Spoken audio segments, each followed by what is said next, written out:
Então, esse tipo de trabalho permite você imaginar como seria a operação do fotobioreator, ou seja, numa fase inicial, em que você tem baixa concentração algal, você vai estabelecer uma baixa intensidade luminosa e uma pequena quantidade de CO2, distribuída de tal maneira que não há criação daquela recirculação que vai movimentar as algas através de regiões claras e escuras. Numa situação intermediária de concentração de algas, você já aumenta um pouquinho a intensidade luminosa e a concentração de CO2, começando a injetar esse CO2 de tal maneira que você comece a criar aquele movimento de circulação. E numa terceira fase, a altas concentrações de alga, em que a luz tem bastante dificuldade de penetrar no fotobioreator, você vai colocar a luz na sua máxima intensidade e o CO2 numa taxa máxima, mas principalmente injetado de tal maneira que você induza a concentração, quer dizer, induza a recirculação, para que aquelas algas que estavam próximas da região de iluminação, que vão entrar em inibição, sejam transportadas para a zona escura para que elas possam voltar ao estado aberto. O projeto ótimo e a operação assistida, então, teria esses passos aqui, Quer dizer, estabelecer a intensidade e a quantidade de CO2, certo? Resolver o problema bifásico ou trifásico, dependendo da modelagem, através, por exemplo, de um CFD online, calcular essas frações de fase e os perfis e atualizar as condições de crescimento. E, principalmente, o quarto passo aqui, determinar a condição ideal de iluminação e o perfil ideal de injeção de CO2. Para fazer isso, é necessário resolver o chamado problema inverso. E o que é um problema inverso? Quais são as suas características? Bom, em primeiro lugar, um problema inverso é um nome matemático que se dá ao problema em que você, conhecendo os parâmetros de desempenho, determina quais são as condições que geraram aqueles parâmetros. De uma maneira geral, na natureza a coisa acontece no sentido oposto a isso que eu acabei de falar, quer dizer, os parâmetros externos ou os estímulos, como por exemplo a concentração de CO2, a condição de iluminação, etc., determinam, esses são os estímulos, então essas condições determinam quais serão os coeficientes e os parâmetros de desempenho, como a própria iluminação, o perfil de iluminação, perfil de produtividade, etc. Então, resolver o problema no sentido da natureza, vamos dizer assim, das condições de contorno para os parâmetros de desempenho, esse seria o sentido direto de solução do problema. Resolver no sentido oposto dos parâmetros de desempenho para as condições de contorno, ou condições de estímulo, significa resolver no sentido inverso. E ocorre que esse problema é intrinsecamente mal condicionado, ou seja, qualquer erro que você cometa aqui, 1%, 0,1% nos seus dados de entrada, vai ser tremendamente amplificado, a ponto de corromper completamente as condições calculadas, no sentido inverso, obviamente. Então, a solução do problema inverso é o que está sendo pesquisado agora. A formulação exata desse problema, todas as equações matemáticas que o descrevem, e também os métodos de regularização para a construção de uma solução aceitável do ponto de vista numérico, é o que está sendo pesquisado agora. Eu vou voltar e explicar agora o primeiro projeto, que é aquele projeto de obtenção de açúcares fermentáveis a partir do bagaço de cana-de-açúcar. O que está sendo visto aqui, lembrando da escala de processamento que é focada, de 150 toneladas por hora de bagaço. O que nós estamos buscando é um sistema contínuo, certo? Para o pré-tratamento desse fluxo de bagaço. Esse sistema contínuo é baseado na pressurização e na embebição com água quente pressurizada, seguida por despressurização explosiva. Fisicamente, esse sistema, então, ele é composto por um ciro de alimentação. Isso aqui nada mais é do que um reservatório, onde a água vai ser misturada à biomassa, Depois, um sistema de injeção, que o que a gente está pesquisando aqui seria a adaptação de uma bomba de cavidades progressivas. Essa adaptação tem que ser feita em termos da geometria do fuso, que ela vai ter que ser variável, e também dos materiais aqui, porque vai estar sendo bombeado uma mistura de água com bagaço de cana. Esse sistema de injeção injeta a biomassa mais a água num vaso de pressão. Então aqui a gente está trabalhando com pressões da ordem de 20 atmosferas e temperaturas aí da ordem de 200 graus. Então o dimensionamento desse vaso de pressão é o que está sendo estudado também.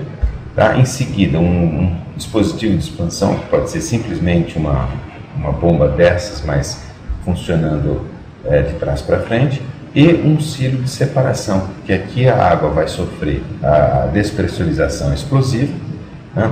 Então vai se formar bastante vapor, esse vapor vai acelerar e a gente precisa separar então o material sólido do material gasoso, isso é feito no silo. O princípio de operação, como eu havia dito, né, ele é baseado na absorção de água líquida nos interstícios da estrutura macroscópica da celulose. Então ela vai absorver água líquida com alta pressão e alta temperatura, como eu disse, em torno de 20 atmosferas e 200 graus. Nessa temperatura a lignina já se solubiliza, isso já está sendo observado nas análises que eu vou mostrar mais à frente, e o passo seguinte é a explosão, despressurização explosiva dessa mistura, induzindo uma vaporização in loco, portanto, e de tal maneira que é formada uma espuma, que é como se fosse uma espumificação do bagaço de cana. Eu coloquei um filme aqui que mostra esse princípio, que é exatamente o que acontece na pipoca. Quando a gente aquece a pipoca, o vapor que está diluído ali, que está imerso no amido da pipoca, ele vai querer se vaporizar. Porém, a casca externa do ninho de pipoca impede que isso ocorra, ele mantém a pressão. Até que ela se rompe. Quando ela se rompe, ocorre essa despressurização explosiva e a água não tem tempo de migrar para fora da pipoca. Então ela flasheia, ela vaporiza ali em loco mesmo e forma essa espuma. No caso aqui do amido da pipoca. Do ponto de vista de energia, comparando esse tipo de método com a explosão a vapor tradicional, imagina que a gente saia da pressão atmosférica a uma certa temperatura aqui, né, digamos onde está o mouse. Então eu vou gastar energia para aquecer, ou melhor, para aumentar a pressão, da pressão atmosférica até a pressão de trabalho, por exemplo, os 20 bares, e depois vou gastar mais energia para produzir, para elevar, né, o vapor ao estado, à temperatura T2, digamos, que é a temperatura de trabalho. Em seguida, eu vou promover uma expansão explosiva. Esse aqui, lembrando, então, é o método tradicional de explosão a vapor. Então, estou começando aqui no estado de vapor superaquecido. O gasto energético então, é proporcional a essa variação de entropia aqui, tá? E a despressurização explosiva vai ocorrer segundo uma trajetória isentálpica de P2 até a pressão atmosférica, produzindo então uma expansão, porque como eu estou saindo de vapor e chegando em vapor, então a expansão vai ser proporcional à razão das pressões. Então se aqui for 20, aqui for 1 atmosfera, 20 atmosferas, então eu tenho uma expansão de 20 para 1, certo? Já trabalhando com água quente na fase líquida, o gasto energético que eu tenho é só para elevar da pressão atmosférica até a pressão de trabalho, P2, 20 bar, por exemplo, certo? E em seguida eu vou promover a expansão. O gasto energético então é proporcional só a essa pressurização, né? A quantidade de energia necessária é muito pequena, e a expansão vai ser proporcional, na verdade, a 10 à terceira. Por quê? Porque aqui eu tenho líquido comprimido, certo? E aqui já tem uma mistura de líquido e vapor. Porém, esse vapor, ele era líquido antes da expansão. E a variação de volume, nesse caso aqui, vai ser algo comparável a 10 à terceira. Quer dizer, eu tenho uma expansão de 1000 vezes, independente da razão das pressões aqui. Então, mostrando que essa é uma estratégia muito mais interessante do ponto de vista energético. Alguns problemas de engenharia que a gente tem trabalhado no desenvolvimento desse sistema, em primeiro lugar, os balanços energéticos e exegéticos, que foi mais ou menos o que eu mostrei nas duas transparências anteriores. O problema que a gente está lidando agora é o problema da controlabilidade, no sentido de manter estável os parâmetros de operação. Eu vou voltar um slide aqui. Então, não é porque eu digo que a pressão de trabalho é P2 que eu vou definir isso como set point, a pressão de trabalho P2, na prática vai haver perturbações. Então, a pressão real de trabalho ela vai oscilar em torno da pressão P2, que seria o meu set point. Agora, o quanto é essa oscilação, esse ΔP? Isso tem que ser pequeno, obviamente, para eu poder manter controle sobre a situação. Então vamos ver exatamente como é que funciona isso.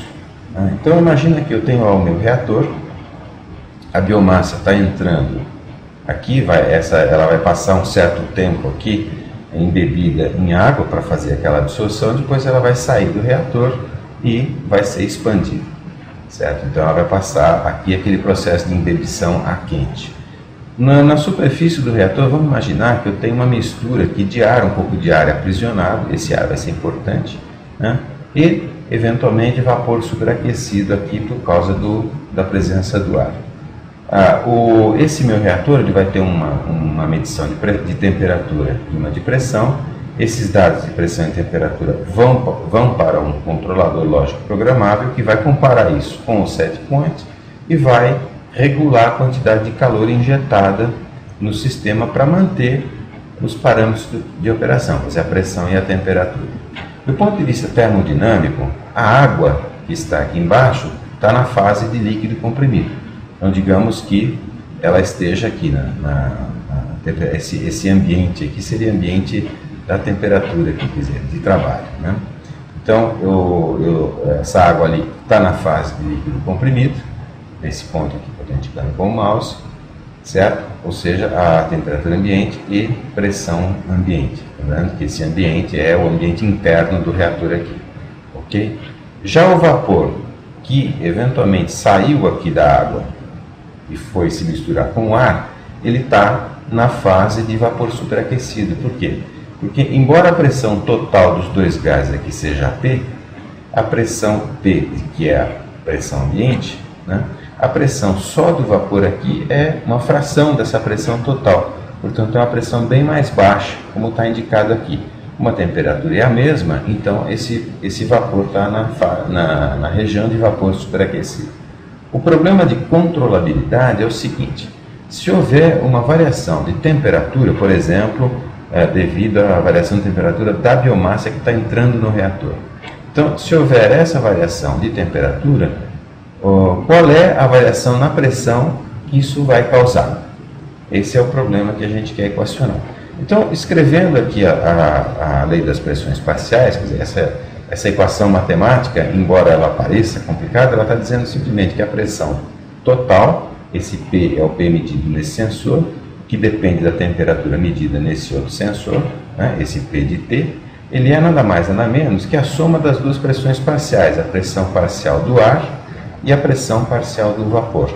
Já aplicadas aqui as equações, as respectivas equações de gases perfeitos, então eu consigo calcular essa pressão em relação à temperatura e a razão entre os volumes, o volume de líquido dividido pelo volume total. Isso aqui então é a fração de líquido dentro do reator. Aparece também aqui o coeficiente beta, que é o coeficiente de expansão volumétrica dessa mistura. Isso é válido para a região, quer dizer, quando esse vapor está na fase superaquecida, na região superaquecida, porém se por acaso ele cair aqui na linha de saturação, então a expressão que eu vou usar é essa daqui.